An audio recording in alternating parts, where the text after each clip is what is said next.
Global skill development mission में आपका स्वागत है। अब ओके करेंगे, हमारे पास रिपोर्ट सेव हो जाएगी। ये देखिए, स्टूडेंट रिपोर्ट 2012 के नाम से यहाँ सेव हो गई है रिपोर्ट। अब कभी भी अपनी रिपोर्ट को दोबारा यहाँ डबल क्लिक करके देख सकते हैं।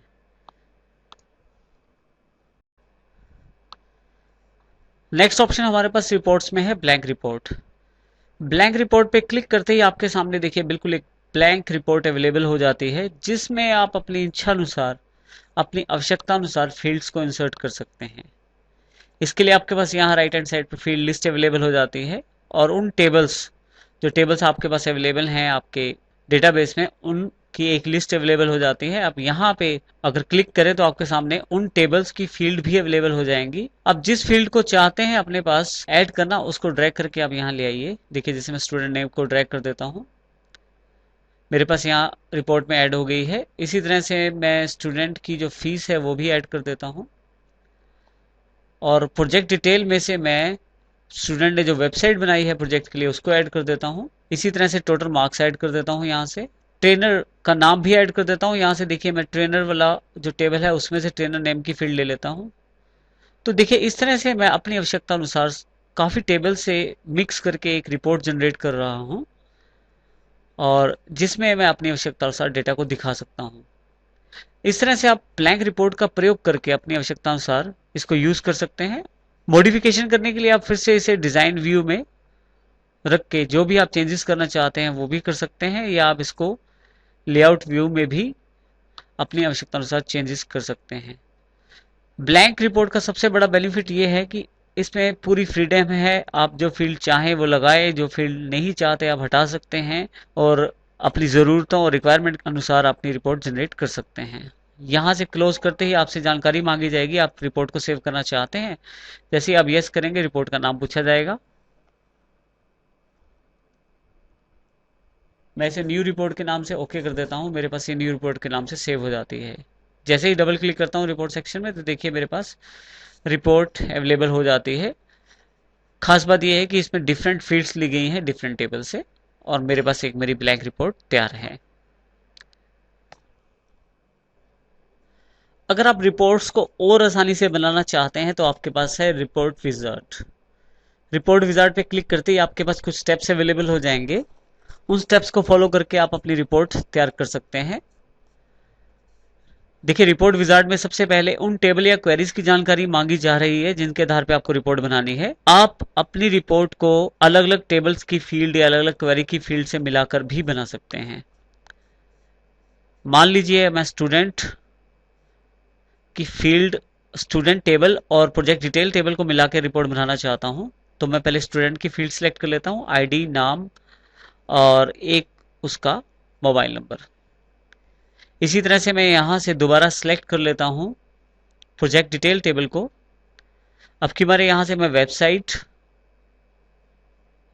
और टेस्ट 1, टेस्ट 2, टोटल मार्क्स सभी फील्ड ऐड कर लेता हूँ। सिलेक्टेड फील्ड में मेरे पास सारी फील्ड्स अवेलेबल हो जाती हैं।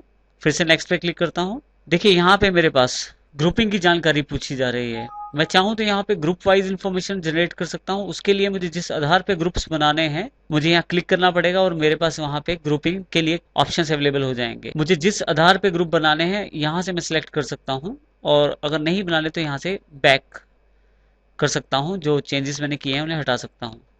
अभी मैं बिना ग्रुपिंग के सिंपल रिपोर्ट जनरेट करता हूँ। जैसे ही नेक्स्ट पे क्लिक करता हूँ, मेरे पास जानकारी मांगी जा रही है कि अगर मैं रिकॉर्ड्स को सॉर्ट करना चाहता हूँ तो किस आधार पे। यहाँ से मैं बता सकता हूँ कि स्टूडेंट के आईडी के आधार पे सॉर्ट करें इन्फॉर्मेशन को। नेक्स्ट, आपके पास काफ़ी तरह के लेआउट अवेलेबल हैं। यहाँ पे 3 तरह के लेआउट आपके पास अवेलेबल हैं। आप जैसा लेआउट चाहते हैं वैसा ले सकते हैं। इसी तरह से ओरिएंटेशन भी 2 तरह से अवेलेबल है आपके पास, लैंडस्केप और पोर्ट्रेट। मैं लैंडस्केप ले लेता हूँ और यहाँ से कॉलमनर लेआउट चुन सकता हूँ। फिर से नेक्स्ट कर देता हूँ। यहाँ से आप रिपोर्ट के लिए क्या टाइटल रखना चाहते हैं वो भी बता सकते हैं।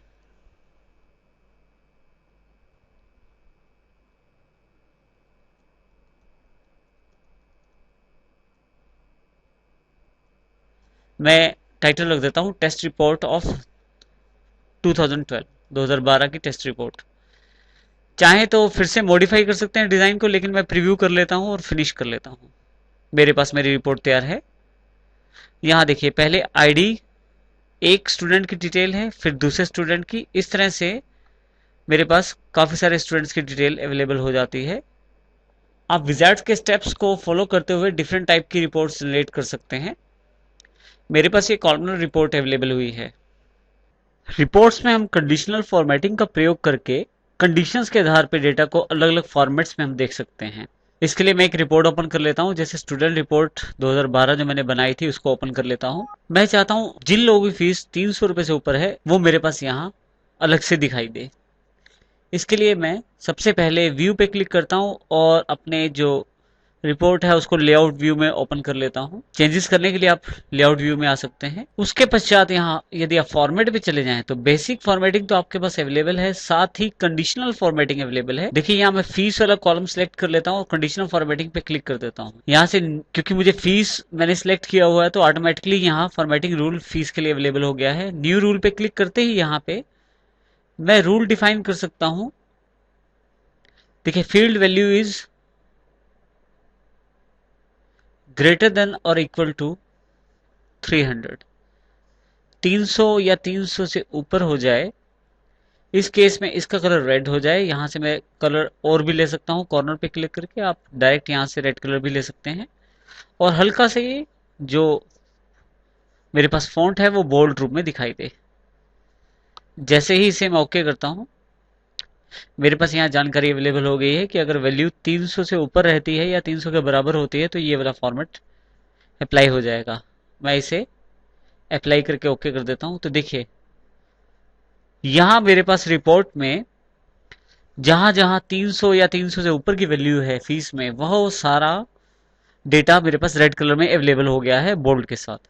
तो इस तरह से कंडीशन फॉर्मेटिंग का प्रयोग करके भी हम अपने डेटा को एनालाइज कर सकते हैं। आप यदि हटाना चाहते हैं रूल को तो कंडीशन फॉर्मेटिंग पे दोबारा क्लिक कीजिए, रूल को सिलेक्ट कीजिए और डिलीट रूल पे क्लिक कर दीजिए, अप्लाई करके ओके कर दीजिए। देखिए फिर से सामान्य रिपोर्ट अवेलेबल हो गई है।